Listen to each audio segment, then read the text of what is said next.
Good afternoon. Great to be at the Florida State Fair. All you Floridians watching now, you got a couple weeks to be able to come here and enjoy. The weather is great. You all didn't get it that bad down here in Tampa Bay, but you know, a couple weeks ago, up in North Florida, particularly Northwest Florida, we got a mini blizzard, which is not something that we're used to. And so we actually declared a state of emergency.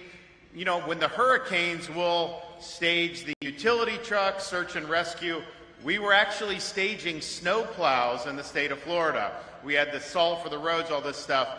But it turned out the record, previous record for snowfall in the state of Florida's history was 4 inches in Milton, Florida. I think it was like in the 1940s or 50s. A couple weeks ago, we broke that record, and Milton, Florida set a new record of 10 inches of snow on the ground there. If you looked at the Panhandle beaches, they were covered with snow. There had been up to that point in January more snow in Milton, Florida than in Anchorage, Alaska. Where's the global warming when you need it? We were able to do, but I'll tell you, it's interesting. If that had happened in like Minnesota or Wisconsin, they just would have shrugged. In Tallahassee, we got like 2 inches, and my kids were out of school for 3 days. And I'm like, you know, you guys probably could have got back in, but you guys didn't get it that bad, but we did do that, but we handled it like we always do. Now I'm trying to think here. Obviously, we've got a lot of great fair food that's traditional. People will do the Amish donut, they'll do some of the funnel cakes, and it's always good. But there's always new things that are brought in for the first time. And so I'm here, I'm a little conflicted because when I see something like cotton candy tea and these Jolly Rancher creamsicles, I can make my kids pretty happy if Daddy delivers that back to them today. The problem is by about 8:45 or 9 o'clock at night, I do not think they will end up being asleep. I think they'll be running off the wall. So I got to make a game time decision. Am I going to bring that back? Am I not going to bring that back? And they do like the sugary stuff. I did notice, though, I don't know if you guys have seen yet, they now have this year a soul food egg roll. Mac and cheese, chicken, and collard greens, a deep fried egg roll. That may be something that I have to bring back for the First Lady and me. And then, of course, not only do they have these big cinnamon rolls, but they have salted caramel and then strawberry and cream. So that may be something that we have to do. We'll see what happens. I can tell you, though, that this is a great experience. My family's been able to come for many years. Kids are in school. Wasn't in the cards for us to come today, but I'm happy to be here with y'all. I'm also happy that we live in the state, the top performing state in the United States of America on so many different metrics. We are #1 since 2019. We've led the nation in economic growth. Our economy has grown 30% since 2019. That's twice as what the nation's economy as a whole has done. We have led the country in net in-migration, which is a sign that people are voting with their feet and that we're doing good things. Although I'll tell you, I don't ask anyone to come here. I mean, there's a lot of people. There's issues we got to do with roads and schools and everything. But I think the fact that people have made those decisions, they're going to places that are well governed. We're #1 in higher education, #1 in overall education by U.S. News and World Report. We're also very fiscally responsible. So it used to be New York State had way more people than the state of Florida. Now, New York State has about 19.5 million people. We're closing in on 23.5 million people in the state of Florida. So we've got almost 4 million more people than the state of New York does. And yet, New York's budget is more than twice the size of the state of Florida. And yet when people move from New York, they tell me, you guys have better roads, you guys have better services, and you guys have better schools. So where is all that money going towards that they're taxing people and spending people? So in fact, Florida's budget with 23+ million people is less than the budget of New York City all by itself. So we're doing it right. We're running big surpluses. I think every year since I've been governor, we've had sizable, but it really took off in 21 when Wilton was Senate President, 22, and into the present, where we just had these, massive reserves. We've tripled the rainy day fund from 2019, and we now have, I'm always thinking, what can you do, right? I mean, you want to do good things. We've done a lot on education. We've done a lot on environment, natural resources, making sure that everything runs smoothly in terms of the water in the state of Florida. We have done major transportation. We put billions of dollars to accelerate road projects. I mean, some of the stuff in Tampa Bay wasn't even supposed to start till next decade. That's going to be done 5-10 years ahead of schedule, and other parts around the state. Happy to do that. But we've also taken the initiative to accelerate repayment of our outstanding state debt. So from the time I was governor till now, if you take all the debt that the state of Florida has had since the inception of the state in the 1840s, we've paid down 36% of that. The current budget I submitted will work with the legislature to continue that. We have the opportunity with this next fiscal year to have paid down 49% of the state's historical debt. Our guys are smart. They'll buy the bonds at a discount on the open market, they retire it. So we end up saving hundreds of millions of dollars in interest costs, and the result has been Florida has the lowest per capita debt of any state in all 50 United States. So we're proud of that. Now, how much different is that than Washington, D.C.? And I think that what you're seeing with like what Elon Musk is doing, they're going into these agencies with these Doge guys, and they're identifying and rooting out taxpayer dollars that are being wasted by the many hundreds of millions, maybe even billions of dollars, depending on the agency. So you have these things like USAID. They'll talk about a big game about what it's accomplishing, but really, I mean, it's almost like a corrupt scheme where they're funneling money to political supporters and trying to promote an ideological agenda. And so they're doing a good job exposing, really, really deep corruption into how the federal administrative apparatus actually operates. And I think that's great. And when the president announced that Elon was going to do this back during the campaign, a lot of people were like, well, cutting spending, only Congress can do that. And so, you run $2 trillion deficits. You actually have to get Congress to reduce spending. That's not something they've been willing to do. And I think that still is a big question mark. But on identifying how this stuff is being laundered throughout the bureaucracy, I think this is a really, really positive development. But I also think you have to point out this fact that the only reason it is developed to this point where you have some of these organizations funneling money, they're even funneling it to favorable media outlets to be able, presumably, to get good coverage. How did it get to the point where any of this would be happening with your tax dollars?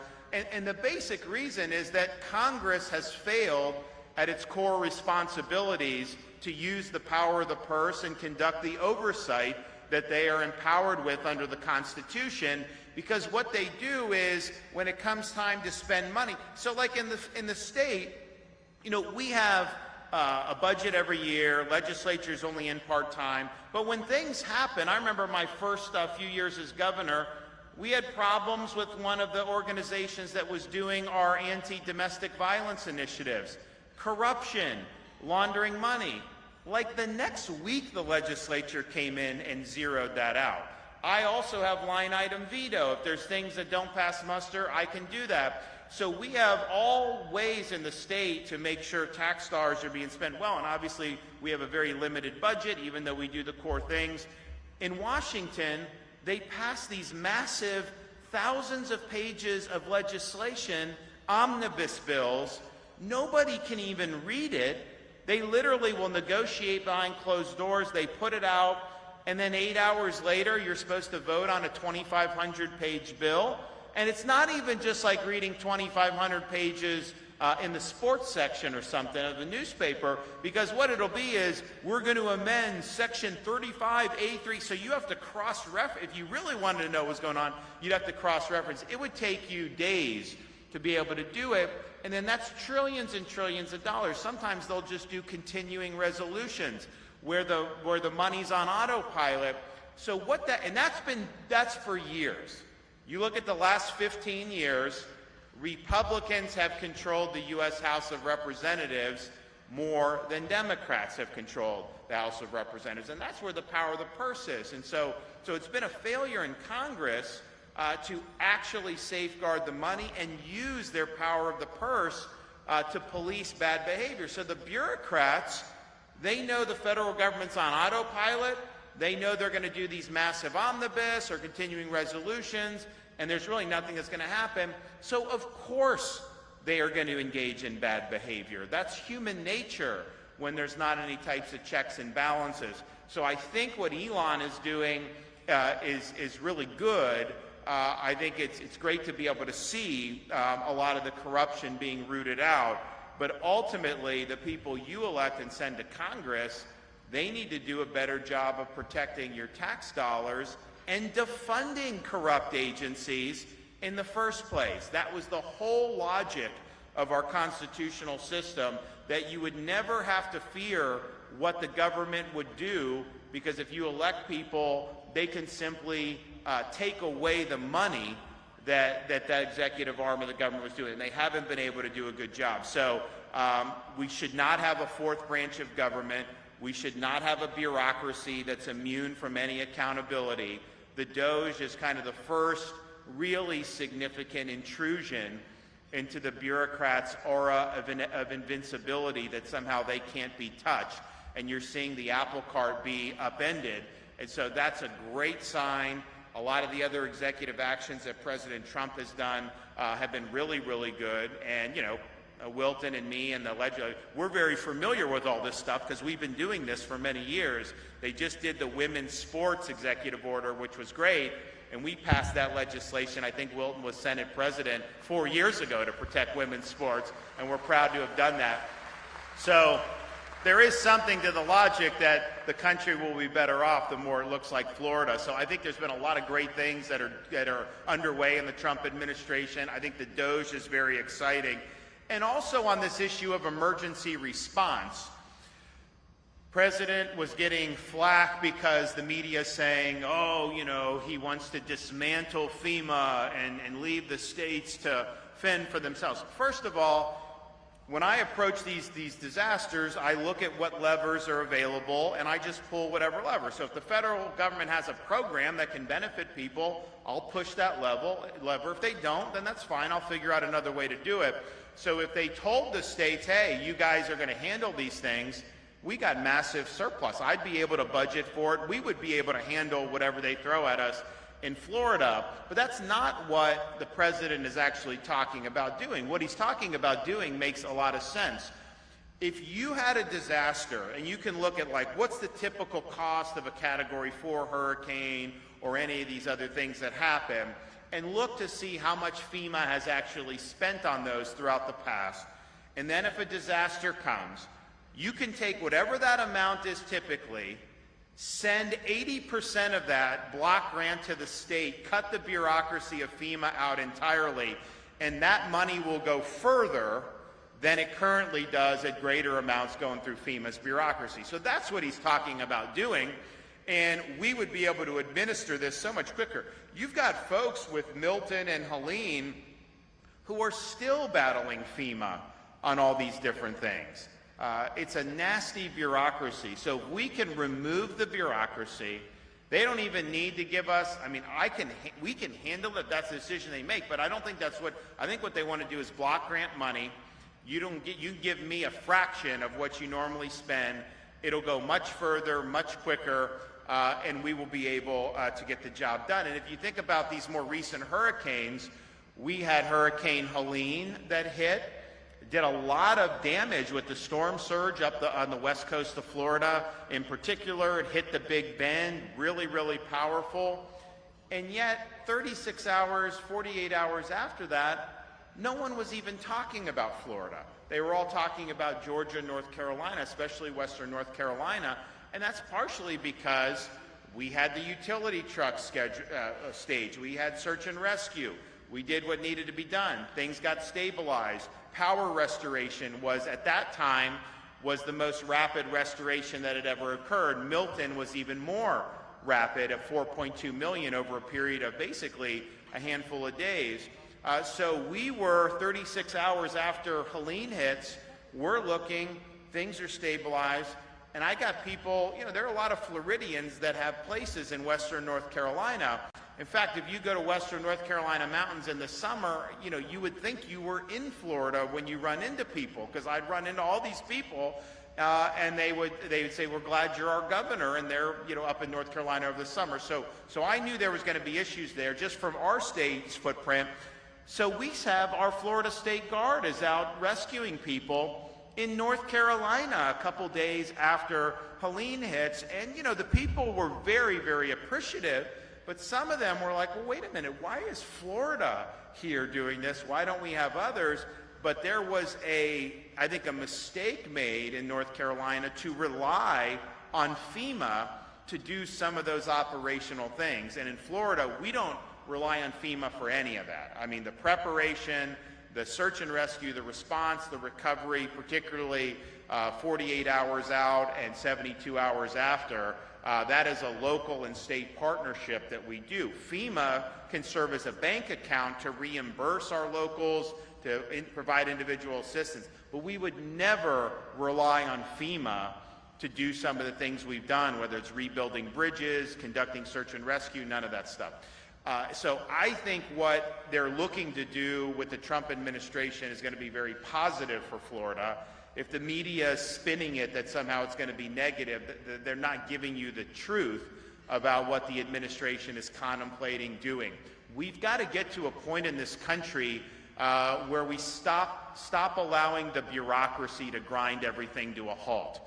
We can't have bureaucracy overwhelm the purpose of why we're doing some of these government actions to begin with, and block granting the money to the states for FEMA, I think is a really, really good step in the right direction.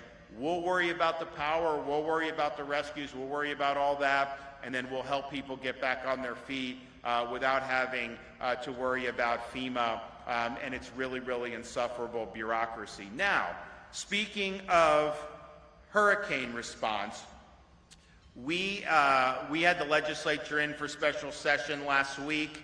A lot more meat on the bone on that one, and we'll get it done, but that's all good. But one of the things I wanted to do was whatever the outstanding hurricane needs, including from our agriculture sector, I wanted to get that money out the door now. Why would you wait till the regular budget and then have the money available July 1st? We also had people that are approved for the My Safe Florida Home Rebuilding Program. Program ran out of money. We wanted to get that replenished so that people could make the necessary rebuilding of their homes, harden it, and that's helped moderate insurance costs. It's helped moderate hurricane risk and all these other things. None of that was taken up by the legislature. I was disappointed because I think that if you do need relief, then I think we should get it out now. So we look to see what can we do to help in the intervening period, and I'm pleased to announce that I am putting more funding through our emergency powers into the state's agriculture and aquaculture recovery loan program. So this is interest-free loans of up to $500,000. The repayment is incredibly flexible. We basically just want people to be able to be made whole as quickly as possible. We're not going to be worried about, twisting arms to get the money back in the door. And it's a way to serve maybe as a bridge until the legislature is able to more fully address the needs of not just our agriculture industry after these storms, but also homeowners and other folks throughout the state of Florida who got hit very hard. We are the most resilient state in the country. Think about what's happened. 2022, Hurricane Ian, Category 5. 2023, Idalia, Category 4. Then we have two major hurricanes back to back between Helene and Milton, and yet people deal with it, they get up, and they work to move forward. In Pinellas, I was asking Kevin Guthrie, who's our Division of Emergency Management Chief, what about the debris in like some of these areas? Because we got the Biden administration to give us 100% reimbursement for the local governments for doing the debris. And so they're picking up debris, and they've gotten about 95% of the eligible debris has been picked up, and if they're able to get the rest before the deadline, which is pretty soon, it will qualify as the most rapid debris cleanup in the history of the state. Now, we had to take some extraordinary measures from the state because we had Helene.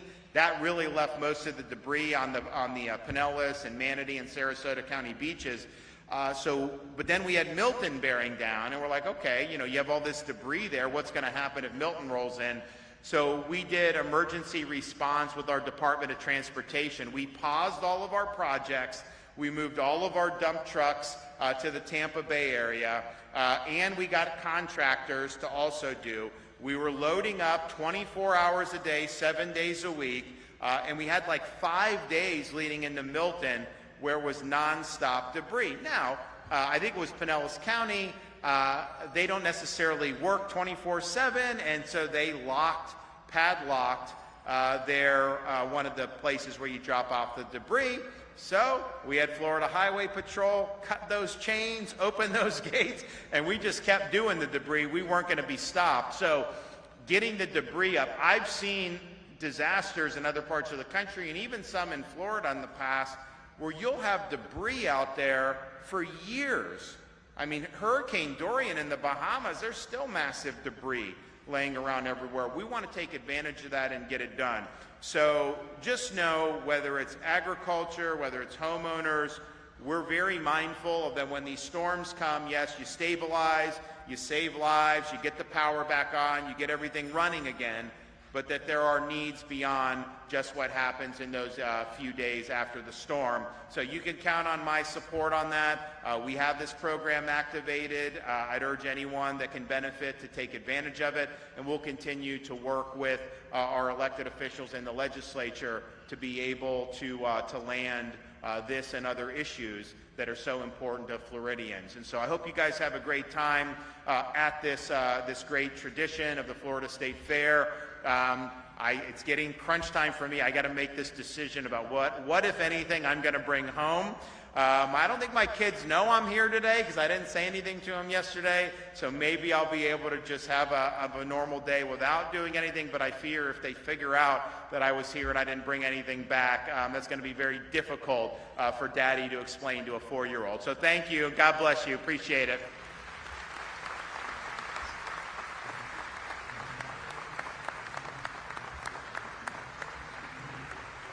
Governor Ron DeSantis.